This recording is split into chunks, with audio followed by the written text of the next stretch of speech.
పోయినా పర్వాలేదు, కానీ ఇన్సల్ట్ మాత్రం చేయకండి ఎవరిని. ఎవరు ఎలా ఉంటారో ఒక్కసారి కాల్ చేసి కనుక్కోండి. చాలామంది ఇన్స్టాల్లో మేము హెల్ప్ చేస్తామని చెప్పి ఫేక్ ఐడీలు పెట్టుకొని అందరినీ ఫేక్ చేస్తున్నారండి. ప్లీజ్ దయచేసి నాలాగా మీరు ఎవరు మోసపోకండి. నేను ఎంతో మందికి పెట్టాను, 1,00,000 మందికన్నా పెట్టుంటాను నేను మెసేజ్లు. ప్రతి ఐడికి సార్ నాకు హెల్ప్ చేయండి, సార్ నాకు హెల్ప్ చేయండి, నేను ఆర్థిక పరిస్థితిలో ఉన్నాను, నా పరిస్థితి బాగోలేదు, నాకు వెనకాల 2 పిల్లలు ఉన్నారు, నేను ఇలా కాకినాడ హాస్పిటల్లో ఉన్నానని ఎంతో చెప్పుకున్నాను సార్. కానీ నాకు ఎవరు హెల్ప్ చేయలేదు. మీరు కూడా ఇలాంటి ఫేక్ ఐడీలన్నీ నమ్మి మీరు మోసపోయి మీ మనసులో ఉన్న విషయాలన్నీ వాళ్ళతో షేర్ చేసుకోకండి, ఎవరితో చెప్పకండి. చెప్తే మనం అలసైపోతాం, మనల్ని చీప్ చేసి మాట్లాడతారు అనమాట. ఓకే, అలాంటి సిచ్యువేషన్ నేను కూడా ఎదుర్కొన్నాను ఫ్రెండ్స్. నా దగ్గర ఉన్న టాలెంట్తోనే నేను ఒకటి ప్రూవ్ చేసుకోవాలనుకుంటున్నాను. నేనేంటో ప్రూవ్ చేసుకోవాలనుకుంటున్నాను ఫ్రెండ్స్. మన వల్ల మనకు అవ్వడం లేదు, ఇంకా బయట వాళ్ళు మనకి ఎక్కడి నుంచి పోతారు.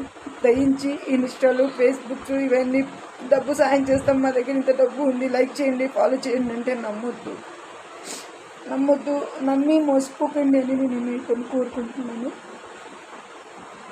సార్. మీరు నాకు హెల్ప్ చేసినందుకు హెల్ప్ చేశారని చెప్పడం లేదు నేను ఇది, కాకపోతే ఇలాంటి పరిస్థితుల్లో ఒక దేవుడి రూపంలో హెల్ప్ చేసినందుకు నేను 10 మంది ముందు చెప్పుకోవాలని గౌరవంగా నేను ఈ వీడియో తీస్తున్నాను. Thank you so much sir. మీరెవరో తెలీదు, ఎలా ఉంటారో తెలీదు. ఈరోజు మీరు మాకు సాయం 2000 రూపీస్ మాకు హెల్ప్ చేశారు, చాలా థ్యాంక్స్ అండి ఫ్రెండ్స్. ఇంకా కథ గురించి చెప్పాలి అంటే ఇంకా ముందుకు తీసుకెళ్తాను, ఎవరికి భయపడేది ఉండదు. ఇది రియల్ స్టోరీ, మీరు చూస్తూనే వింటూనే ఉండండి. మీకు ఏమైనా డౌట్స్ ఉంటే కూడా నాకు అడగండి, నేను క్లియర్ చేస్తాను. యూట్యూబ్లో నా నంబర్ కూడా పెట్టాను, మీకు ఎవరికైనా డౌట్స్ ఏమన్నా ఉంటే కూడా నాకు కాల్ చేసి అడగచ్చు, నేను అది క్లియర్ చేస్తాను. ఓకేనా. నేను డీటెయిల్స్గా ఏం చేయలేకపోవచ్చు, ఎందుకంటే నాకు కూడా కొంచెం ప్రాబ్లం కావచ్చు ఆ కథ వల్ల. అందుకోసమే నేను ఏం చెప్పలేకపోతున్నాను, చూపించలేకపోతున్నాను. కానీ జరిగిన స్టోరీ మాత్రం నేను అప్లోడ్ చేస్తూనే వెళ్తాను. ఓకేనా సార్, ఎక్కడా తగ్గను. కొంచెం రికవరీ అయ్యేంత వరకు మీ సహాయం కోరుకుంటున్నాను. మీరందరూ నాకు సపోర్ట్ చేస్తారని ఆశిస్తూ